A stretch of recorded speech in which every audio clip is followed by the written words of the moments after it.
What's up, guys? This is Saiyan here, coming at you with another Star Wars CCG deck profile, and today I'm showing you the QMC deck that I have. Probably take this out of this one. Maybe it shows a little bit better. QMC. Again, I must give a huge shout out to Mr. Turner, who's posted those videos about a half a decade ago, maybe a little bit longer ago.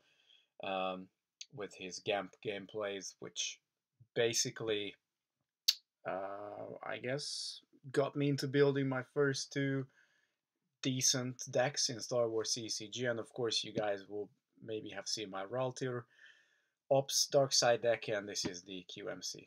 I'm also extremely grateful for your new subscriptions, guys. And I do know that many of you are here to see the Star Wars content. So I will try and honor that with bringing you guys at least one Star Wars video each month. That might be a bit of a hit and miss, but I will try to honor your trust in my channel. And, you can always leave deck suggestions in the comment sections below as well. So for those people who aren't familiar with QMC, it is predominantly a Bespin placed, Bespin located deck. We're trying to do a bunch of shenanigans with just force draining a lot, controlling our Bespin locations, and of course QMC is really good because it allows us to start a game with deploying Bespin system. There you go, and one battleground location for Bespin. Which we can really choose from. I like Cloud City North Corridor, but you can also start with the West Gallery, Gas Quarters, and all these will give you 2 extra force. You can technically also start with Chasm Walkway, but that's more in there for Weather Vane shenanigans. Now, technically, you could start with the Docking Bay as well if you really wanted to. It is a battleground side, but we have some other means to take our docking bays out of deck. Opera Plaza is not a battleground site, so we cannot actually have that as our starting site. So we'll have to pull this through other means. On top of this, QMC on the play will give us an ability to use one force to deploy a site or cloud sector to Bespin. So that's where you can get your Upper Plaza Corridor out for one force. That obviously comes from the reserve deck. And opponent loses no more than one force for each of our force drains at Bespin locations. It's pretty difficult to flip QMC, and that is where our starting interrupt and starting effects come into the picture. So surprise, surprise, surprise, heading for the medical frigate is our starting interrupt. And the big help will be keeping the Empire out forever, which allows us to flip QMC much easier. We don't have to have, so technically QMC needs us to, opponent controls no Bespin locations, and we must control Cloud City and at least 2 Cloud City sites. If you have keeping Empire out forever, and you can have this as your starting effect, then if you control 2 Cloud City sites and occupy Bespin system, you can flip QMC, and while independent operation is on table, it may not flip, and once per turn may search your force pile and take any one card into your hand. So this makes independent operations absolutely fantastic. Opponent can't flip it back. Really cool. What does independent operations do? Well, first of all, while this side up, your aliens, cloud cars, and independent starships are immune to attrition less than 4. At each Bespin location you control with an alien, your force drains may not be modified or cancelled by opponent, which is amazing. Your independent starships are deployed -1, fantastic. And once during each of your deploy phases, you may deploy 1 docking bay from reserve deck reshuffle. So naturally, we will be deploying our docking bays with the help of independent operations. And I've played this deck, and I managed to flip it on the second turn. So you really quickly will have access to your things. But anyway, that's only one out of the 3 starting effects. We also have squadron assignments to allow us to have a pilot or a starship and take its matching pilot or matching starship intent. We can deploy them simultaneously. Fantastic card. This is one of the staple starting effects that many people play. And the final one is battle plan and draw their fire. Mostly helps us to stop big force drains early on. It does limit us, but obviously with the setup time, we should be able to fairly quickly occupy a star system and a battleground site, battleground system, battleground site, which anyway we do kind of need for our QMC to flip. And it also allows us to initiate battles for free, which is always fantastic. You can save a lot of force on not having to pay for battles. So this is the 3 lineup, and I really do think that all 3 of these effects, they pull their weight really well. Again, massive shout out to Stephen Turner, who came up with this deck idea in the first place. So this is what we start with. Let's just finish off on the locations, and I'll show you the 3 docking bays we have. Obviously, we got docking bay platform 327. We also have the Hoth Echo docking bay, and we have Home 1 docking bay. So this is just for extra force generation, these 2, and of course this usually tends to be a really good pairing with West Gallery. No, it's not, sorry.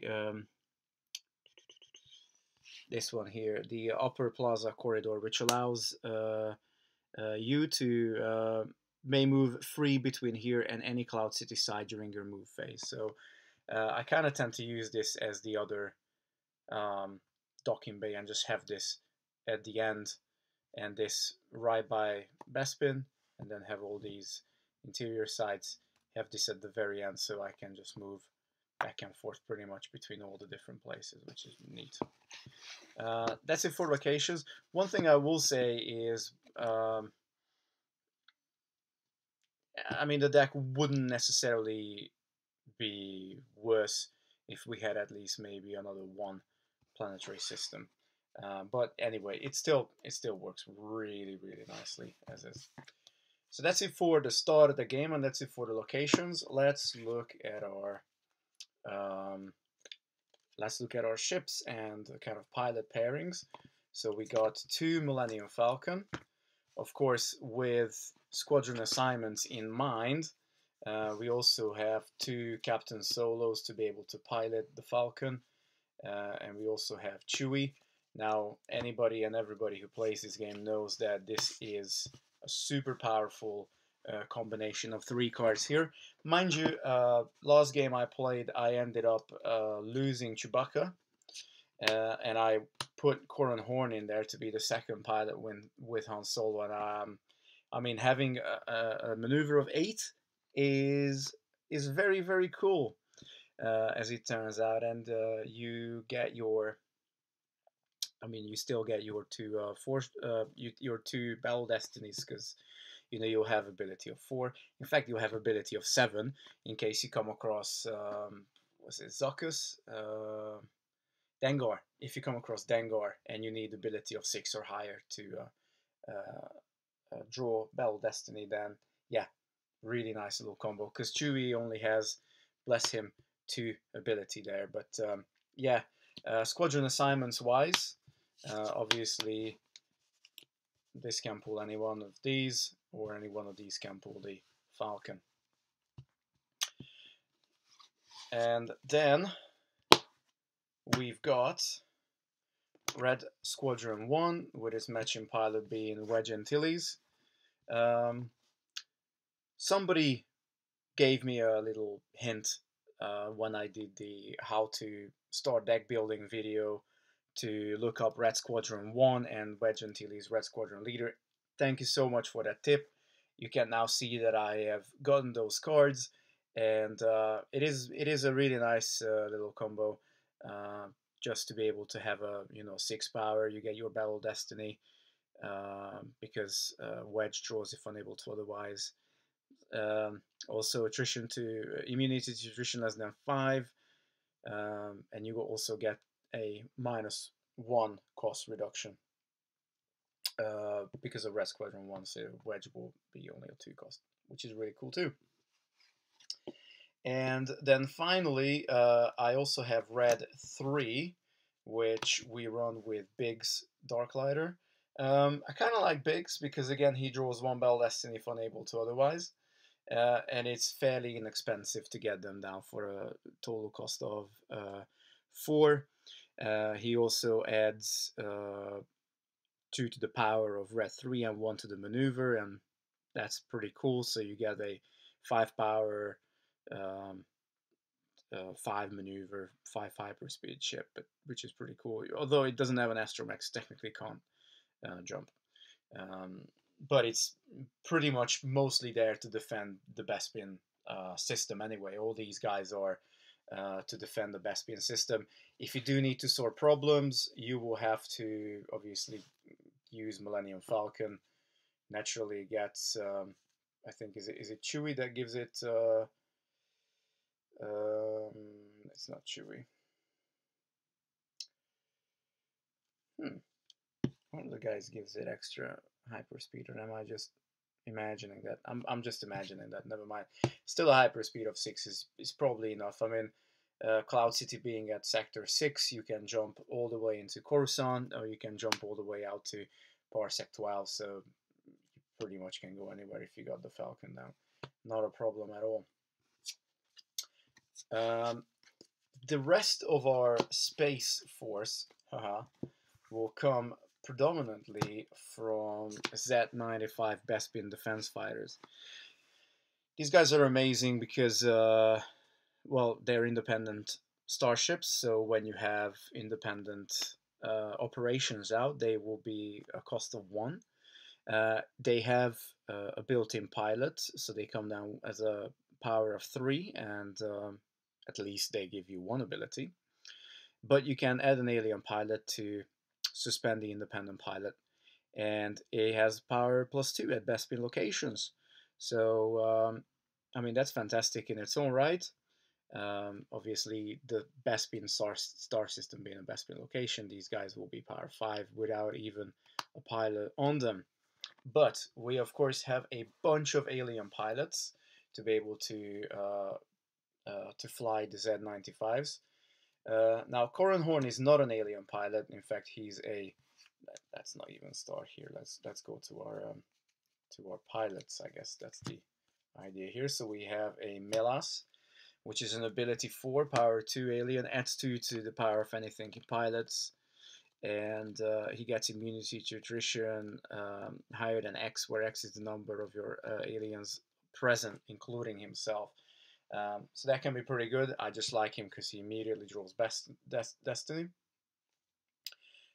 We also have Hark Seth right there.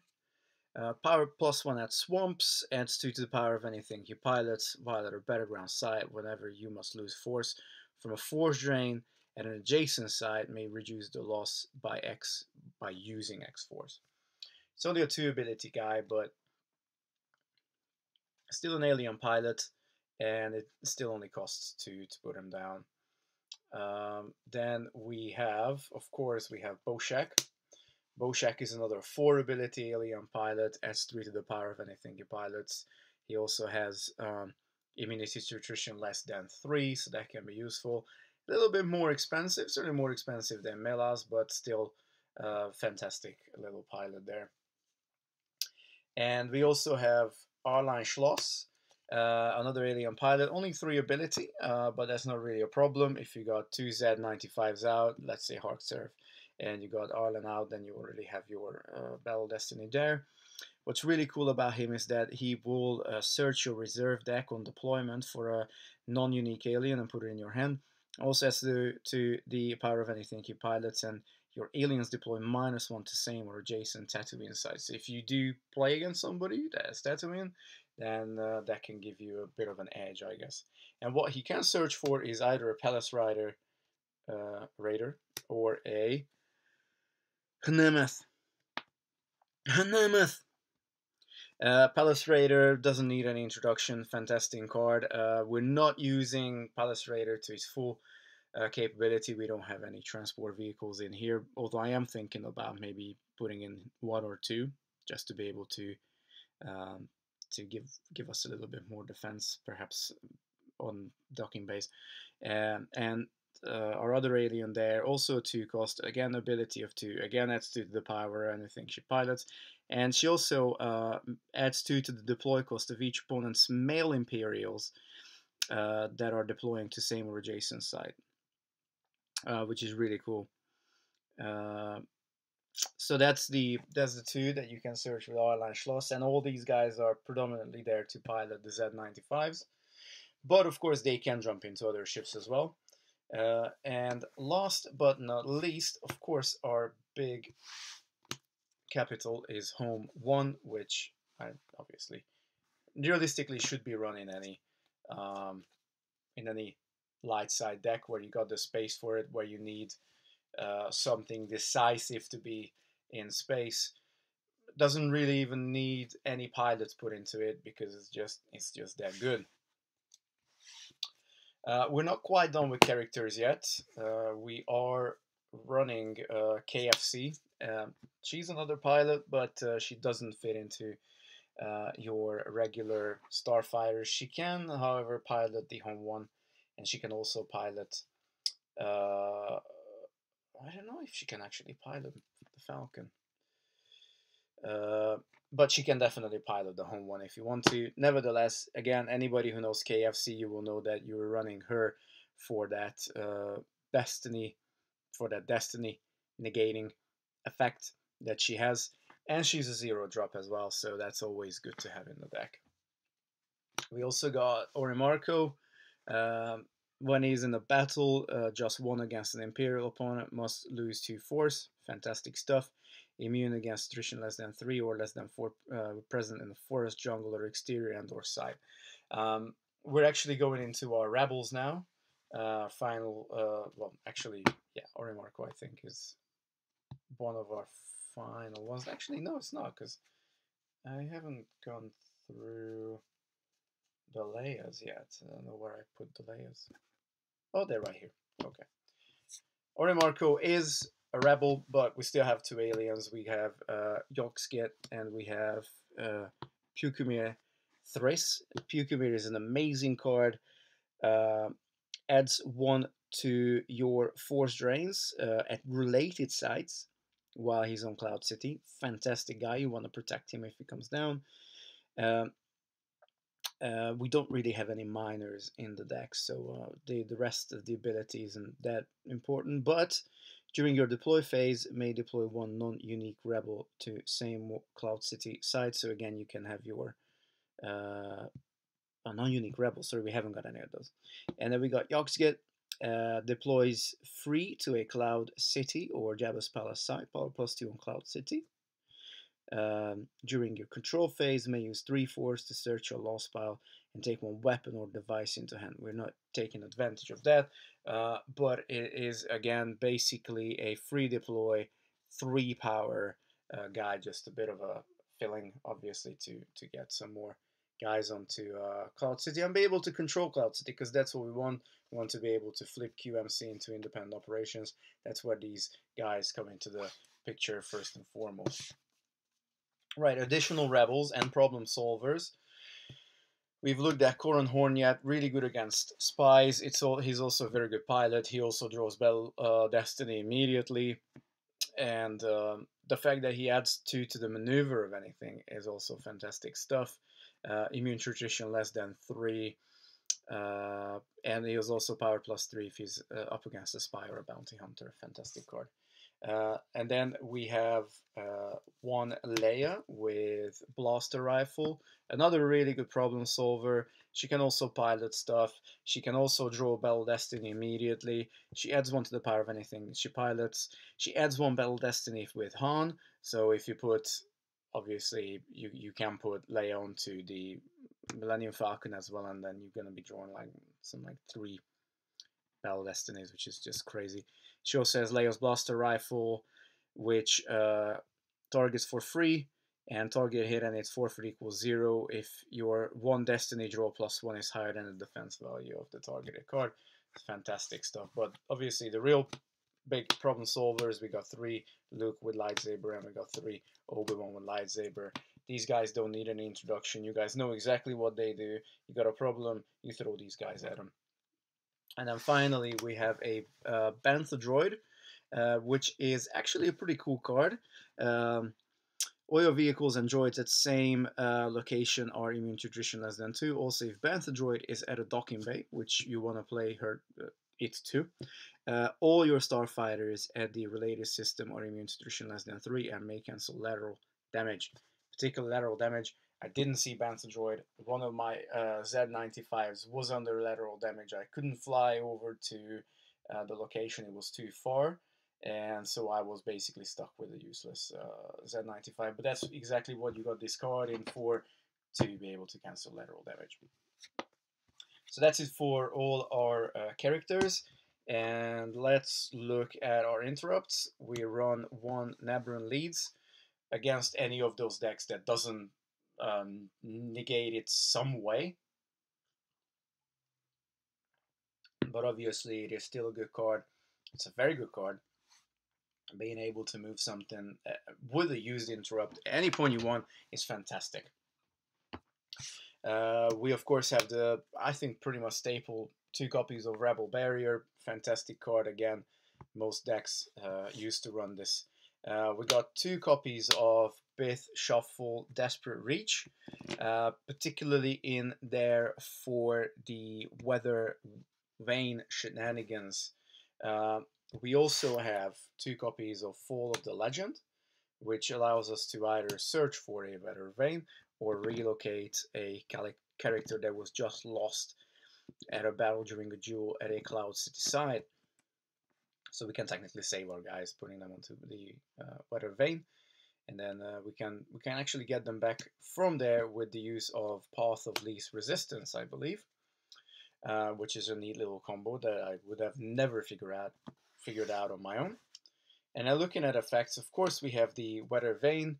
It can do a bunch of trickery. You can send your opponent's character there and then they will be lost. We also, of course, have Goody Tay, just to make sure that our opponent's not having an easy time with deploying those high ability characters. Just any character which has an ability of higher than 2 or deploy +2. We also have Menace Fades, which can be good for canceling our opponent's force drain bonuses. And we have 2, this is kind of our finishing card, 2 Cloud City Celebrations.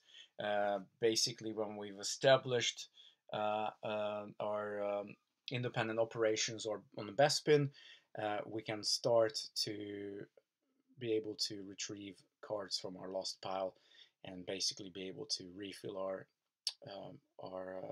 reserve deck. So that's roughly it, guys. I know it was a bit discombobulated,